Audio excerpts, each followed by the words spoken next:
আমি 17 বছর যাবৎ প্রবাস জীবনে আছি।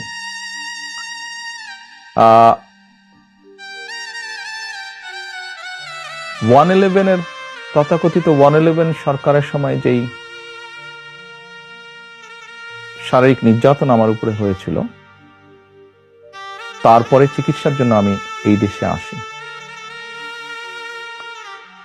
আমি যখন এখানে আসি, আমার ভাইকে আমি রেখে এসেছিলাম, ছোট ভাইকে। আমি যখন এই দেশে আসি, আমার সুস্থ মাকে আমি রেখে এসেছিলাম। একটি ঘর রেখে এসেছিলাম, যেই ঘরে আমি এবং আমার ছোট ভাই বড় হয়েছি, যেই ঘরে আমার বাবার স্মৃতি ছিল, যেই ঘরে আমাদের দুই ভাইয়ের সন্তানরা জন্মগ্রহণ করেছিল, যেই ঘরে আমার মায়ের বহু স্মৃতি ছিল, সেই স্মৃতিগুলোকে ভেঙে চুরে ধুলায় মিশিয়ে দেওয়া হয়েছে। যে ভাইকে আমি রেখে এসেছিলাম, সেই ভাই এখন আর নেই। যেই সুস্থ মাকে রেখে এসেছিলাম, সেই সুস্থ মা এখন সুস্থ নেই।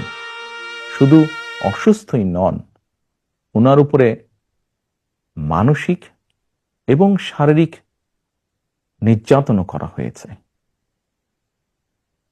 আমি আমার পরিবারের যেই কাহিনী আপনাদের সামনে তুলে ধরলাম, এটিকে আপনারা কাহিনী বলুন বা সংগ্রাম বলুন, যেটাই বলুন না কেন, এটি শুধু আমার কাহিনী না বা আমার পরিবারের কাহিনী না। এরকম কাহিনী বাংলাদেশের শত না হাজার হাজার পরিবারের, বা যেই পরিবারের বাবা, যেই পরিবারের ভাই, যে পরিবারের স্বামী, তার ঘর বাড়ি ধ্বংস করে দেওয়া হয়েছে, হ্যান্ডকাফ পরা অবস্থায় হাসপাতালের বারান্দায় মারা গিয়েছে, তা না হলে হ্যান্ডকাফ পরা অবস্থায় জেলের ভিতরে মারা গিয়েছে, সহায় সম্পত্তি ধ্বংস করে দেওয়া হয়েছে। এই সকল অন্যায়, এই সকল হত্যা, এই সকল নির্যাতনের জন্য যারা দায়ী, যারা এসবের হুকুম দিয়েছে, তাদের প্রত্যেকের বিচার হতে হবে। এটি প্রতিশোধের কোনো বিষয় নয়, এটি ন্যায়ের কথা, এটি আইনের কথা। অন্যায় হলে তার বিচার হতে হয়। কার সম্পর্কে কি মনোভাব, সেটি গুরুত্বপূর্ণ নয়। এখানে একটা বিষয় আলোচনায় এসছে যে যারা অপরাধী তাদের বিচার হবে, কিন্তু দল হিসেবে আওয়ামী লীগ তাদের রাজনীতিতে অংশগ্রহণ করতে পারা না পারার প্রশ্ন। বিএনপিরও অনেক নেতা অনেক সময় বলেছেন যে কোনো রাজনৈতিক দলকে নিষিদ্ধ করার পক্ষে তারা নন। তো এখন নির্বাচনও সামনে আসছে, ফলে আওয়ামী লীগ রাজনীতি করতে পারবে কি পারবে না সে ধরনের একটা প্রশ্ন আসছে। তো সেই জায়গাটাতে বিএনপির কি অবস্থানটা হতে পারে?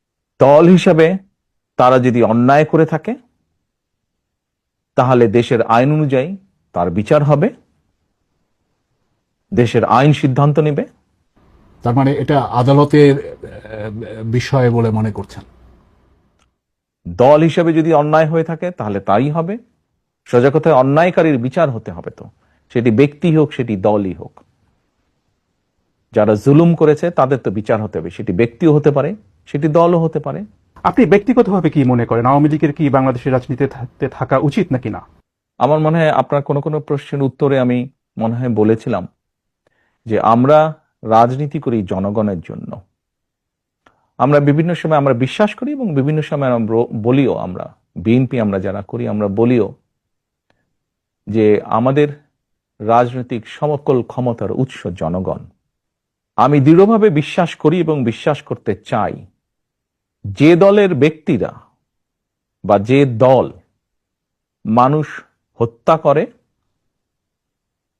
মানুষ গুম করে, মানুষ খুন করে, দেশের মানুষের অর্থ সম্পদ লুটপাট করে বিদেশে পাচার করে, জনগণ তাদেরকে সমর্থন করতে পারে বলে আমি মনে করি না।